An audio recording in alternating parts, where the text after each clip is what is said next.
مگر رکاوٹ کرنے والے ہر چیز میں رکاوٹ ڈھونڈ لیتے ہیں. لاہور ہائی کورٹ کا فیصلہ آ گیا اور انہوں نے تمام پاکستان کے جو اسسٹنٹ ریٹرننگ آفیسر سارے آفیسرز کو روک دیا. نہ صرف پنجاب کی حدود تک، لاہور ہائی کورٹ کا حدود صوبے تک ہوتا ہے، صوبے کے باہر نہیں ہوتا ہے، مگر پورے پاکستان پہ. اور کہا کہ یہ ریٹرننگ آفیسر ہو ہی نہیں سکتے ہیں اور یہ عدلیہ سے دیے جائیں. الیکشن کمیشن لکھ چکی تھی چیف جسٹس صاحبان کو ہائی کورٹس کے کہ جی آپ ہمیں ریٹرننگ آفیسر دینا پسند فرمائیں گے کیونکہ قانون کہتا ہے کہ یہ ایک آپشن ہوتا ہے. تو انہوں نے کہا نہیں، ہم آپ کو نہیں دے سکتے کیونکہ ہمارے پاس بہت زیادہ کیسز ہیں اور ہم ان کو اسپیئر نہیں کر سکتے. تو قانون یہ کہتا ہے. تو پھر وہ الیکشن کمیشن ہم نے دیکھے کہ انہوں نے مخصوص قسم کے لوگ تو نہیں لگائے، تو انہوں نے کہا جہاں ڈی سی تھا اس کو ریٹرننگ آفیسر بنا دیا، جو وہاں کے لوگ تھے وہ خاص نہیں لائے گئے. تو اس کو سراہا، اس فیصلے کو ہٹایا راستے سے. اگر وہ فیصلہ رہتا تو فروری کے الیکشن نہیں ہو پاتے. تو جمہوریت کے ساتھ منسلک ہے الیکشنز.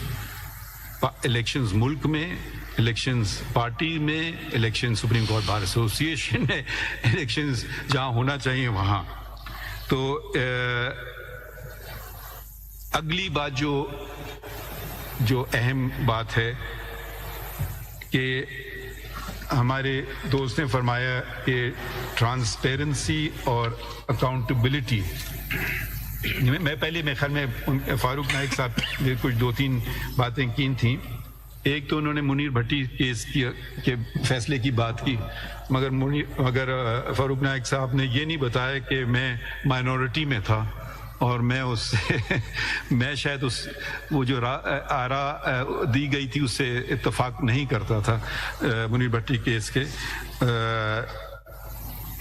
فاروق نائک صاحب نے مزید یہ فرمایا کہ 184(3) کا جو استعمال کیا جا رہا ہے جو از خود سپریم کورٹ نوٹس لیتی ہے، تو یہ کسی پیمانے کے تحت ہونا چاہیے. میں اس سے 100% اسی پہ ان سے اگری کرتا ہوں. اس لیے نہیں کہ وہ کہہ رہے ہیں، اس لیے کیونکہ آئین کہتا ہے. آئین 2 باتیں کہتا ہے کہ پبلک امپورٹنس کہ اہم ہو پبلک کے لیے، اور دوسرا یہ ہو کہ وہ اس کا تعلق ہو بنیادی حقوق کو انفورس کرنے کا. تو ایک شخص اپنا کیس لیا ہے، دوسرا شخص لیا ہے، اس سے نہیں ہوتا ہے. تو اس میں یہ 2 چیزیں جب تک پوری نہ کی جائیں تو 184 کا اطلاق نہیں ہوتا ہے. تو یہ میں اکثر فیصلوں میں یہ کہہ چکا ہوں. اور مگر ہماری باتیں ہوئی ہیں. پھر انہوں نے ایک اور بات کی، ذکر کیا کنٹیمپٹ کا. پتہ نہیں مجھے میری کتنی اچھی باتیں میرے متعلق کی گئی ہیں کہ میں نے تو آج تک اپنی ذات کا کوئی کنٹیمپٹ نہیں لیا. ایک احتجاج ہوا تھا کہ تو وہ اس پہ مجھے کنٹیمپٹ کورٹ لینا پڑا، اور میرے خیال میں جن نے کیا تھا ان کا بڑا پن کہ ان نے معذرت کی اور معافی مانگی. تو یہ صرف ایک ہی دفعہ ہوا ہے، مگر اس کا یہ مطلب نہیں ہے کہ معاشرے میں آپ گالی گلوچ شروع کر دیں. اب اور نہ یہ سمجھیے کہ اگر آپ ہم نے نظر انداز کرتے گئے تو اب یہ بس چلتا ہی جائے گا. یہ کسی معاشرے میں ایسے ہو نہیں سکتا ہے. آپ کو دلائل دینا ہے دیجئے، آپ کو فیصلہ نہیں پسند آئے اس پہ بے پناہ تنقید کیجئے دلائل دے کر کے. گالی گلوچ دے کر کے آپ اچھے نہیں لگیں گے. ہم چھوڑ دیجئے. بچپن میں تو ہمیں جب ہم شکایت کرتے تھے گالی تو نہیں دیتے تھے، کچھ برا بھی کہہ دیتے تھے کہ ایک دوسرے کو، تو بھاگتے ہوئے جاتے تھے والدہ کے پاس تو کہتے تھے جو کہتا ہے وہی ہوتا ہے. تو اس پہ ذاتی طور پر میں نے عمل کیا ہے اپنی والدہ کے اس سبق پہ. باقی چیزیں مگر جب ایک انسٹیٹیوشن کی بات آ جاتی ہے تو اس کو نظر انداز بھی نہیں کرنا چاہیے. اور فری اسپیچ میں ہمیں پورا یقین ہے.